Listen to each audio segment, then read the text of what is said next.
Take two. Take two, yes. Welcome to Gospel Tangents, the best source for Mormon history, science, and theology. I'm Rick Bennett. I'm excited to continue our conversation with Clair Barrus, one of the authors of Secret Covenants, New Insights into Mormon Polygamy. Claire's written a chapter on Joseph Smith's earliest revelations, and we're going to talk this time a little bit about Fanny Alger, the 1835 Declaration on Marriage, some of the Nauvoo-Era polygamy, especially with John C Bennett, and Clair makes the case that some of these marriages didn't involve ceremonies. That sounds kind of interesting. So you won't want to miss this conversation. Check it out.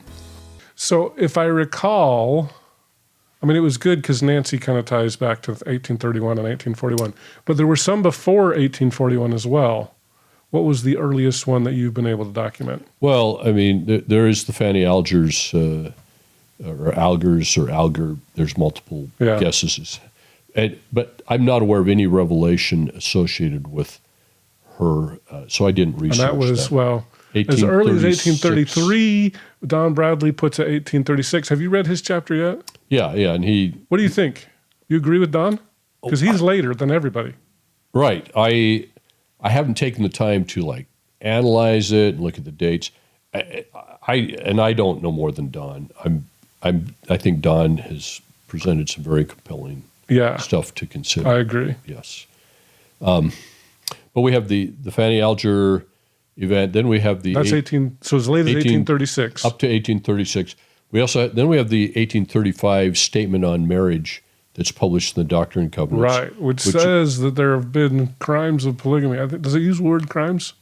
Yeah, they've been charged with the crime of polygamy and fornication or something like that. But it's a denial saying these rumors you're hearing, don't believe them. Don't believe them. And I, in this chapter, I document there's, I think, 4 other denials that occur before the 1840s or up into the 1840s. Like the 70s say if you are a polygamist, then you can't be a 70, and there's several others. So well, and you know what? I think I read Amanda Hendricks Komodo, who I'm going to have on soon, and she had documented in her book, Imperial Zions, I think it's called, that E.D. Howe, I think that's 1834, had made a allegation of polygamy. Oh, really? And so that would be pretty early. Yeah. So as early as 1834, I mean, we know that Mormonism Unveiled is an anti-Mormon book. It's over the top anti-Mormon. But as early as 1834, E.D. Howe's making an allegation that Mormons are practicing polygamy. And there are some other charges here and there that, so it's right there. So the 1835 statement could be a response to E.D. Howe in 1834. Yeah, but that's not. So you have the Fanny Alger could have been before that. You have the E.D. Howe. There's a couple of other stories that pop up. They're poorly documented, and they're easy to dismiss. But they're also really real possibilities. So it seems like there might have been something going on because this denial suggests the rumors are going around.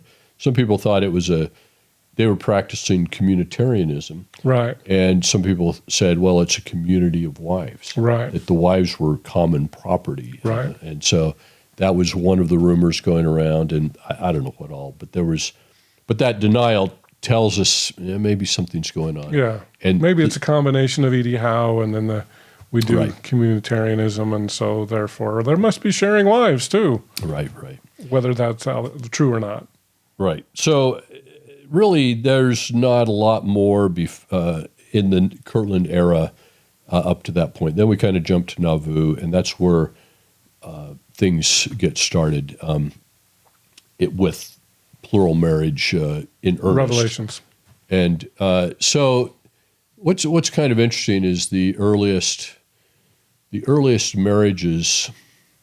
Well, let me talk about John C. Bennett a little bit. We get a lot of information from John C. Bennett. Bennett came to Nauvoo. He boarded with the Smiths. He lived with the Smiths for months, quite a few months. During that period of time, he became very close to Joseph Smith, and they together built Nauvoo. So he was the chancellor of the university. I think he helped open one of the Masonic lodge. Was he the mayor? He was the mayor. He was the First mayor. mayor of Nauvoo. And so there's nobody, John Bennett and Joseph Smith are working together closely, without question. During this period of time, both men begin engaging in non-monogamous relationships. And John C. Bennett does a form of what is commonly called spiritual wifery, but that's not the best terminology, because polygamy was often called spiritual wifery too. That was, and other religions called an extra spouse a spiritual wife, and so that's not the best term, but we'll call it that because that's the term that's been slapped onto it. And what it really was a ceremony-free, no ceremony relationship, and it was kind of an agreement. Friends with benefits. Friends with benefits. Keep it secret, and it's okay. That was that's what Bennett said, and it's sanctioned by Joseph. Joseph has given his blessing. We have to keep it secret. That's what Bennett said. This is what Bennett says. And if we keep it secret and we have the sanction of the prophet, then there's no harm, no foul. It's okay. Mm-hmm. Well, at the same point in time, I think it's the fall of 1841, but I could be wrong. Joseph preaches a sermon, and he kind of says, well, it's a retranslation of some text. Is actually earlier in the New Testament, and it kind of says, the original says something to the effect, you've got to obey the law, and if you don't obey the law, it's wrong. But Joseph's translation says, well, some of the things that are in the law that you say you can't do, it's actually okay to do, we don't need to really obey it, but we need to instead kind of do what the right thing is rather than what the law says, or something to that effect. It's a really strange retranslation that suggests that some things are okay. I don't know. It's Sounds curious. Like the happiness letter a little bit. It does, yes, and we'll get to that. And then Joseph writes a letter, and he also preaches a sermon, and they're both about the same thing. It's about the woman found in adultery in the New Testament, and Jesus says, "I don't accuse you. Go and sin no more." Joseph writes in this letter, and he says, if there is no accuser, there is no sin, which is a bit of a twist on that. And he basically says, if there's no accuser, there is no sin, and if you follow the revelations that I dictate, you will go to heaven. Which sounds a lot like John Bennett was saying.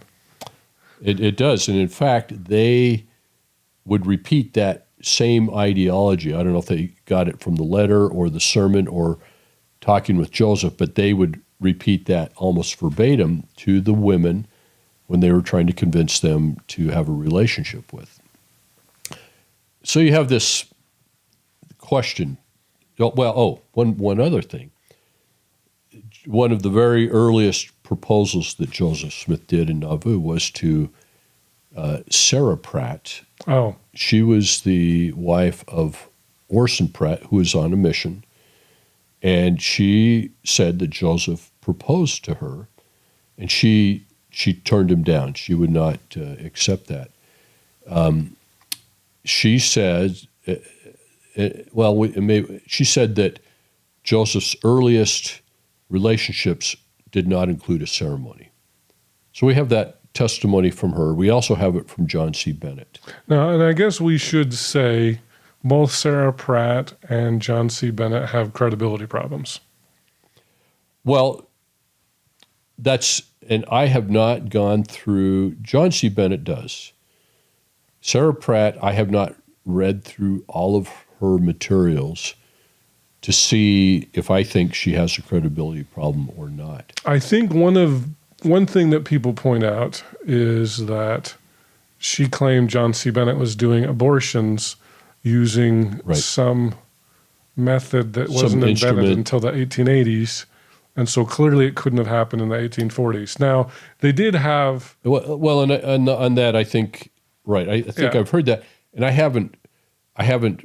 I know one person is claiming that, and I think we ought to verify that. Yeah. See if that actually is the case or not.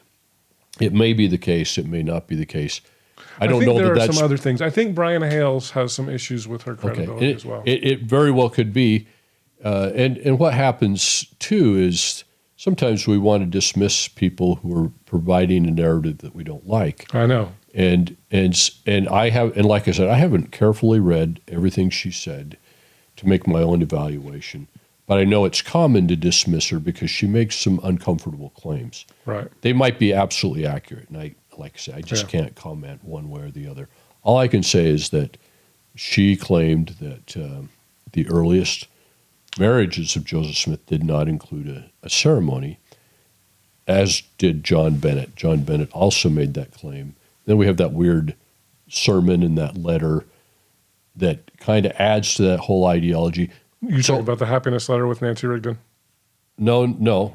I'm just saying that I'm talking about only the earliest relationships may not have included a ceremony. Oh, okay. That's the point I'm trying to establish. Maybe. There's a big question mark. I'm just presenting the evidence for that, but we can't say that that's for sure the case. It's just a possibility. So that's kind of the early stuff. Now, Sarah Pratt, we have a lot of the Sarah Pratt information we have also comes from John C. Bennett. John C. Bennett, like I said, has some credibility problems. We also need to point out that Joseph Smith also has some credibility problems because he denies polygamy many times completely publicly. Yes, and there seems to be when a woman and again it's about belief. People who believe that will say, well, Joseph was telling the truth and everybody else was lying, and vice versa. So it kind of depends on where a person stands as to what they may want to choose to believe. But Joseph Smith denied being a polygamist, never admitted to that, although I think there's solid evidence that he did. And I know I need to talk to Don Bradley about the Fanny Alger incident, but I think I'd like to cover that a little bit here because, there's the claim that Joseph and Oliver there were when Elijah and Elisha came to the Kirtland Temple in 1836. And in Joseph's mind, that's where the sealing powers were restored. In Oliver's mind, clearly he didn't get the same message because whether or not one accepts the Fanny Alger, there was something that happened with Fanny Alger, whether it was adultery or whether it was polygamy, something happened, and both of them left town in opposite directions to avoid all the heat. And Oliver accused Joseph of adultery. And, there's the famous line, dirty, fat, nasty, filthy affair, which was apparently the original word was scrape.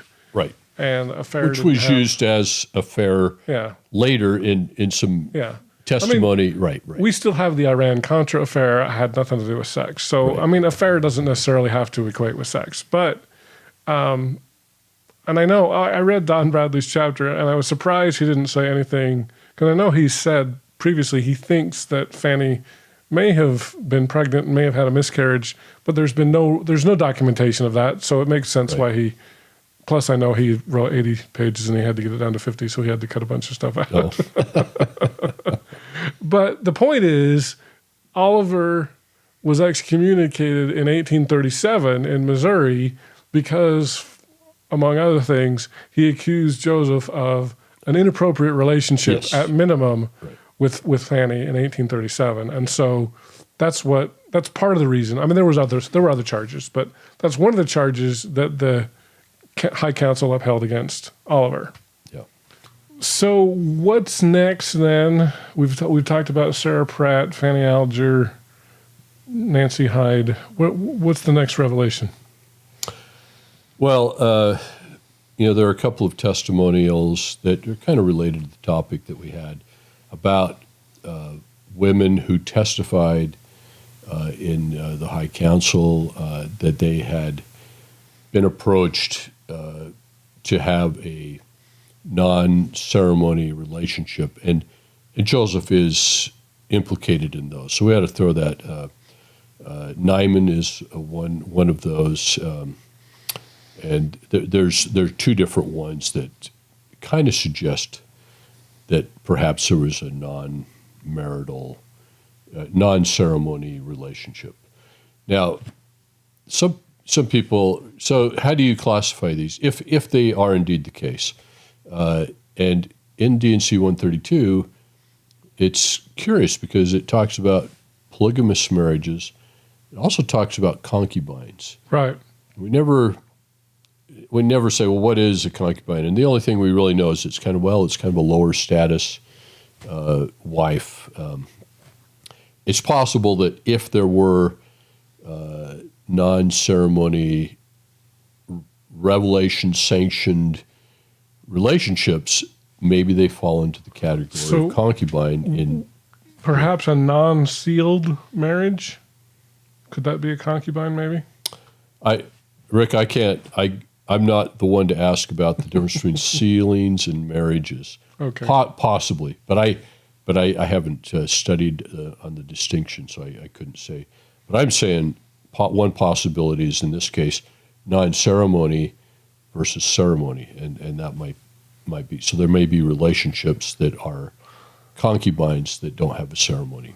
Do you have any estimate for? Because 30 to 40 wives is what we estimate Joseph had. Any estimate on how many of those may not have involved a ceremony? Well, I think that you could a few possible candidates. Maybe. Yeah, maybe you might be able to come up with three possibilities. So Fanny might be one. Sarah, Margaret Nyman and Melissa Schindle. Okay. Yeah. So those three. Three, you haven't been able to find any sort of a ceremony. Well, there's court testimony from two of them that indicate they had a relationship. They were having relationships without marriages. Sexual relationships? Yes, and that Joseph Smith was one of the persons involved in a relationship. Okay. One of those testimonies comes from notes that John C. Bennett seems to have. So we need to ask the question: were they legitimate? How did he get them? And did he just make it up, or what were they legitimate? But there's another High Council testimony where Joseph Smith is implied, and so let's dive into this. Was her name Mary Schindle a little bit more? I'm not familiar with her. Melissa story. Schindle. Melissa. Yeah, we don't have a lot on her other than she shows up in High Council court testimony in May of 1842, and she is being questioned, and she implicates Joseph Smith in her testimony as well as John C. Bennett. Yes. Yeah. Okay. And so the idea is she was in a relationship with both John C. Bennett and Joseph Smith? Yes. Yep. Both of them are implicated in her testimony. And so it's interesting because John C. Bennett was excommunicated, but Joseph was exonerated. So they were just like, we believe you with Bennett, but we don't believe you with Joseph. Well, right. And there's a whole story with Bennett. Bennett. Because he was a known liar. Known exaggerator, I should say, maybe. Yes. Right. So he's kind of the Michael Cohen of today, right? Some of the stuff is right and some of the stuff is not. Yeah, I earlier talked about how Joseph and Bennett worked closely together, and then they both started having these relationships early on. And Joseph generally, and maybe always, but at least later on, always had a ceremony. Bennett never had a ceremony. Joseph Smith may or may not have had a ceremony early on. There's a question mark over that. Okay. Then at some point, Bennett's relationships began to circulate, and it became too much to be ignored, and Joseph ended up having to excommunicate him. But they parted on amicably. But then Joseph keeps pushing Bennett, did this, Bennett did that, and Bennett gets angry, and then he is out for revenge and wants to expose Joseph Smith. And so he goes on this publishing, finding anything he can, or making up, and that's where we can't know, because sometimes there are a few things that are Bennett only. It just comes from Bennett, and we can't trace it anywhere else, and you have to wonder if it's something he made up, because there are instances where we can show that he was not being honest. There are some instances where we can show that he's telling the truth, too, though. Without question, yes. He publishes quite a few testimonials of women, helps them publish them, or he publishes them, or he publishes some of the Nauvoo High Council minutes, what I just talked about. He published that in the Sangamo Journal. And there are testimonials published, and some people argue, well, Bennett coerced these women into doing it, or he made up their testimonials.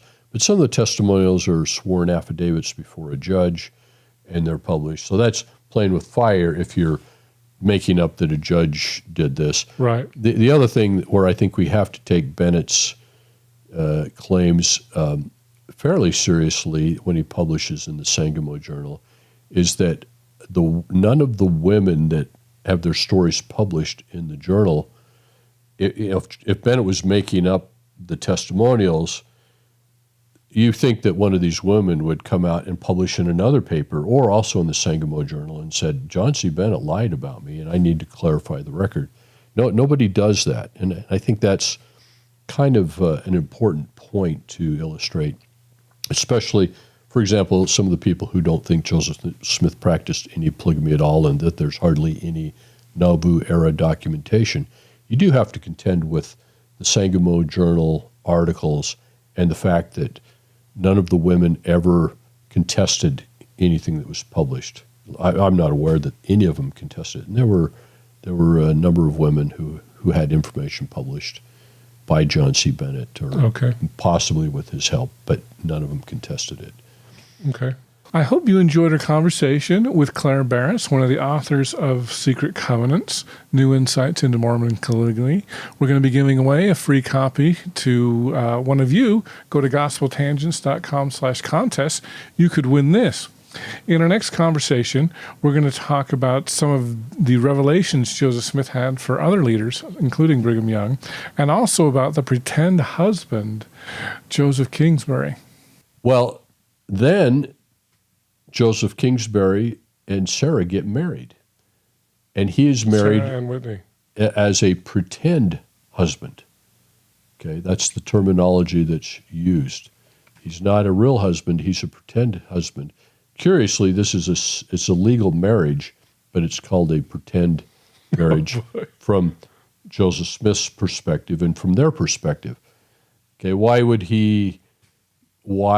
Sarah need to have the appearance of being married to Kingsbury? Thanks for listening, and I hope you continue to enjoy Gospel Tangents. Consider becoming a Patreon or go to gospeltangents.com/shop, and you can get a cool tie, a hat, or even a nice mug. You can also get a sweatshirt, so check it out at gospeltangents.com/shop.